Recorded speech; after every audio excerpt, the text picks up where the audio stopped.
후쿠시마 사건 이후에 독일을 위주로 탈원전 정책을 많이 했었죠. SMR의 대량 생산 체제를 통해서 경제성을 확보할 수 있다라는 게 이제 부각이 되다 보니까 원자력 연구재단 같은 경우에는 2040년 정도 되면은 한 400에서 500조 원 정도 시장이 될 거다라고는 하고는 있는데요.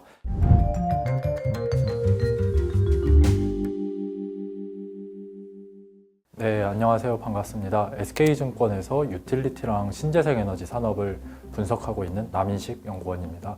최근 SMR이 전 세계적으로 관심을 받고 있는데요. 일단 SMR이 뭔가요? 일단 SMR에 대해서 정의에 대해서 이제 말씀을 드려야 되는데요. 그 글자에 모든 게 다 답이 있습니다. 첫 번째 S, 스몰이라는 건데요. 기존 대형 원전 대비해서 소형화됐다라는 겁니다.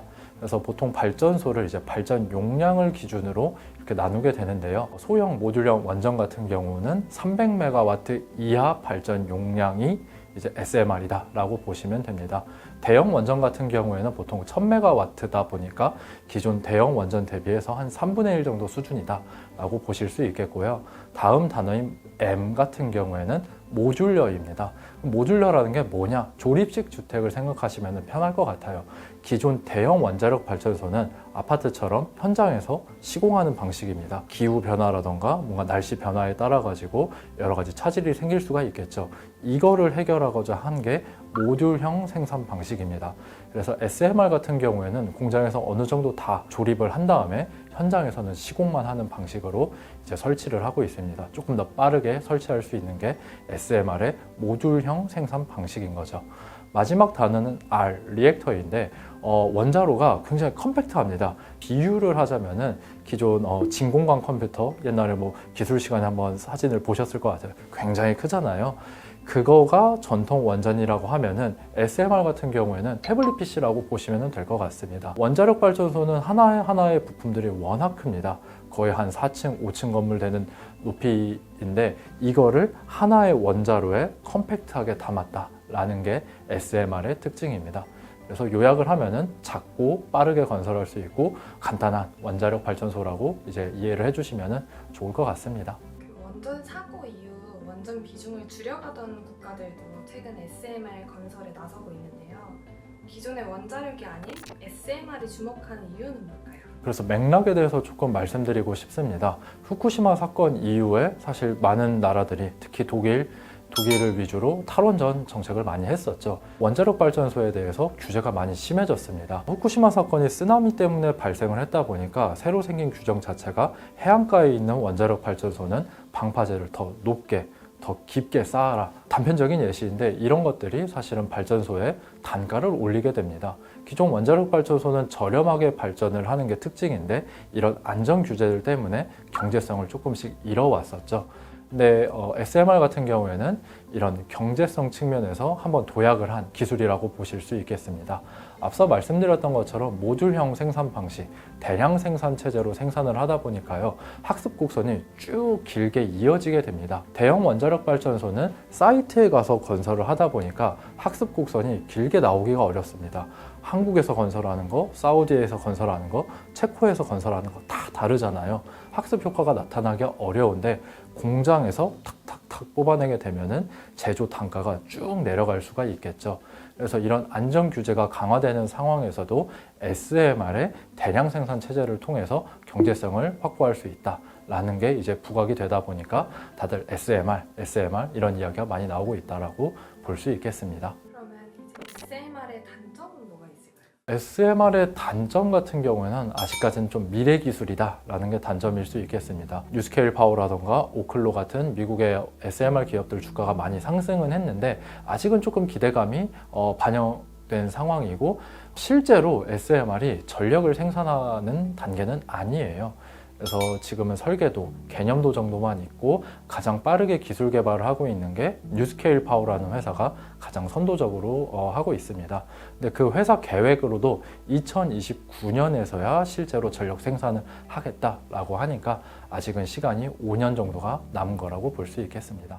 올해 들어 마이크로소프트, 구글, 아마존 등 AI 기업들의 SMR 투자 소식이 많이 전해졌는데요. AI 기업이 SMR에 관심 가지는 이유가 뭘까요? 한마디로 말씀드리면은 인공지능 혁명 때문입니다. 일례로 말씀드리면은 챗 GPT 같은 경우에는 구글 서치랑 비교해가지고 전력 소비량이 10배 가까이 더 많이 들어가게 됩니다.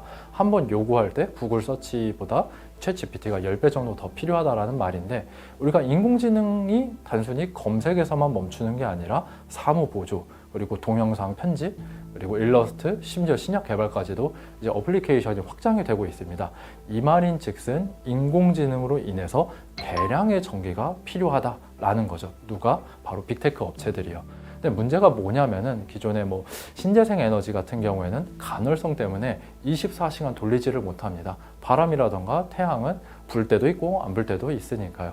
근데 원자력 발전소 같은 경우는 24시간 가동이 가능합니다. 즉 데이터 센터 옆에다가 SMR을 건설하게 되면은 계속해서 원활하게 전력을 공급을 해줄 수 있다 보니까 빅테크 업체들 입장에서는 신재생 에너지도 뭐 나쁘지는 않지만 한번 SMR에 손을 내밀어 보자 라고 해가지고 최근 빅테크 업체들이 많은 뉴스들을 쏟아내고 있습니다. 뉴스가 워낙 쏟아지고 있다 보니까 빅테크 업체들이 뭔가 원자력에 대해서 많이 손길을 내밀고 있다라는 거는 봤는데, 가장 중요한 뉴스는 사실 9월에 마이크로소프트가 발표한 원자력 발전 계획인데요. 9월에 마이크로소프트가 컨스텔레이션 에너지라는 유틸리티 회사한테 하나의 요청을 했습니다. 뭐냐면은 마이크로소프트가 이런 말을 한 거죠. 야, 너네들 원자력 발전소 하나 안 돌리는 거 있는데 그거 가동해가지고 우리한테 전력을 판매를 해달라 라고 컨스텔레이션 에너지한테 요청을 했습니다.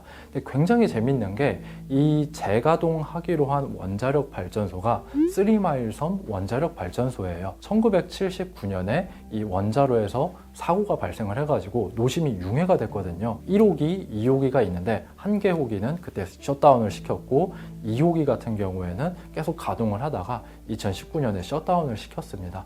근데 거의 한 5년 가까이 셧다운된 원자력 발전소를 다시 재가동하겠다. 게다가 원전 사고가 터졌던 거를 재가동하겠다. 라는 거는 상당히 빅 뉴스인 거죠. 확실히 빅테크 업체들이 원자력 관련해서 많이 선회를 했구나, 좋은 시선을 보내고 있구나 라고 판단을 했습니다. 그래서 그 이후로부터 구글이라던가 아마존이라던가 SMR 관련해 가지고 많은 뉴스들을 쏟아내고 있죠. 최근에는 뭐 메타에서도 원자력 발전소 기술 개발 인력들을 뭐 충원하겠다라고 공고도 냈었고요. AI 산업 수요까지 더해진다면 앞으로 SMR 관련 시장은 어느 정도로 커질까요? 시장 규모에 대해서는 다들 말이 굉장히 많습니다. 시장 조사 기관마다 그 시장 성장률을 이제 예측하는 게 굉장히 다양한데요. 예를 들어서 영국에서 원자력 연구재단 같은 경우에는 뭐 2040년 정도 되면은 한 400에서 500조 원 정도 시장이 될 거다라고는 하고는 있는데요. 사실 투자자 입장에서는 이런 시장 전망 자료들을 볼 때 저는 조금은 참고 정도만 하셨으면 좋겠다라고 말씀드리고 있습니다. 왜냐하면은 이 시장 가정이라는 것 자체가 조금만 변하더라도 기울기가 크게 변할 수가 있고 종국적으로는 숫자가 크게 달라지다 보니까요. 우리 투자자들 입장에서는 시장 조사 기관 자료보다는 각각 투자하는 업체들의 SMR 개발 타임라인이라던가 실제로 이게 실현 가능성이 있냐, 이런 것들을 조금 더 면밀하게 판단을 하는 게 투자 관점에서는 더 유효하다고 저는 생각합니다. 바이오 산업이랑 비교를 하면은 바이오 산업에서 바이오 기업들이 파이프라인들이 다 하나씩 있잖아요. SMR 같은 경우에도 비슷합니다.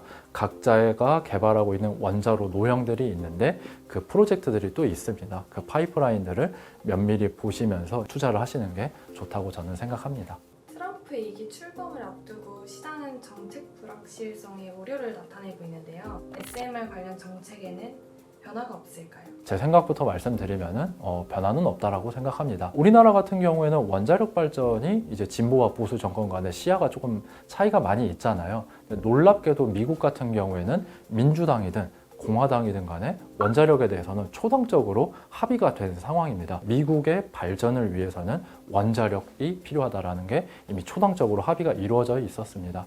바이든 정권에서도 대형 원전 재개발하겠다라는 것들 뉴스들이 많이 나왔었고요. 트럼프 같은 경우에도 원자력 발전소에서 상당히 우호적입니다. 지난 40년 동안 미국은 원자력 발전소를 건설하지를 않았어요. 그러면서 공급망이 다 무너졌습니다. 정작 원자력 발전소를 건설을 해야 되는데 제조업체들이 다 무너졌다 보니까 2020년에 트럼프가 발표했던 정책은 이 원자력 공급망을 다시 재건을 해보겠다라는 거죠. 마찬가지로 이번 트럼프 2기 정책에서도 비슷한 정책들이 나올 거라고 생각하고 있습니다. SMR 시장에 대한 기대감이 커지면서 기술 개발 경쟁도 심화되고 있다던데요. 3.5세대와 4세대로 나눠지더라고요. 어떤 차이가 있을까요? 사실 이렇게 명확하게 세대로 이렇게 구분하기보다는 냉각재를 무엇을 사용하냐에 따라 가지고 SMR 설계도가 차이가 나게 됩니다. 그래서 그럼 냉각재라는 게 도대체 뭐냐라면은 이제 원자력 발전소 안을 돌아다니는 일종의 이제 물 또는 용액이라고 보시면 될 것 같은데요. 이 냉각재의 끓는 점이 올라가면 올라갈수록 원자력 발전소의 효율이 좋아진다라고 생각하시면 될 것 같아요. 근데 지금 주로 사용하는 게 경수입니다. 물이라고 생각하시면 돼요. 끓는 점이 100도이죠. 근데 이거를 가압을 하게 되면 끓는 점이 올라가는데 이것도 한계가 있습니다. 한 330도까지밖에 끓는 점을 올릴 수밖에 없는데 사실 핵분열을 더 일으키면은 더 온도를 올려가지고 증기를 더 많이 생산을 할 수는 있어요. 근데 냉각재를 경수를 사용하다 보니까 그 한계점이 있었던 거죠. 앞으로 SMR 개발되는 과정에서 이런 냉각재를 경수를 사용하는 게 아니라 뭐 나트륨이라던가 뭐 특수 가스라던가 특수 용매를 사용해 가지고 더 끓는 점을 300도 이상에서 올려 보겠다 라는 것들이 지금 기술 개발이 되고 있습니다. 그래서 투자자 여러분들이 이제 투자하실 때는 이 SMR 개발 업체의 냉각재를 무엇을 사용하냐 요것도 한번 체크해 보시면 좋을 것 같아요. 그러면 기술력과 시장성의 측면에서 기대되는 SMR 기업들은 어디가 있을까요? 많이 이제 시장에서 회자되고 있는 게 뉴스케일 파워가 가장 빠르고 이제 인지도가 높다라고 생각합니다. 티커도 SMR 이렇게 되고 있는데요. 말씀드렸던 것처럼 2029년에 상용화를 목표를 두고 있다 보니까 가장 눈여겨보고 있는 기업 중에 하나입니다. 그리고 SMR 기업은 아니지만 또 새롭게 소개시켜드리고 싶은 기업은 샌드러스 에너지라는 회사입니다. 티커로는 LEU라는 회사인데요.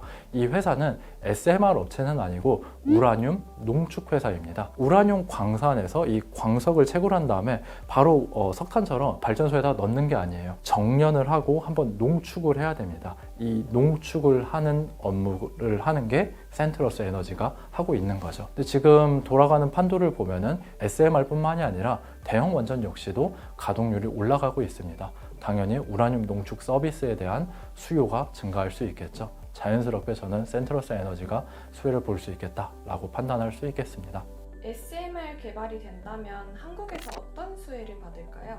한국이 원자력 발전 제조 공장으로서 수혜를 볼 수 있다라고 저는 판단하고 있어요. 앞서 말씀드렸던 것처럼 미국 같은 경우에는 1979년에 3마일 섬 원자력 발전소가 터진 다음에 40년 가까이 신규 원전을 건설을 하지를 않았습니다. 그럼 자연스럽게 우라늄 기업들도 도산을 하고 원자로를 만드는 회사들도 다 도산을 했습니다. 공급망이 완전히 무너진 거죠. 미국은 원자력 발전소를 원하지만 제조업체가 없다 보니까 이 빈 공간을 한국이 대신 해줄 수 있는 겁니다.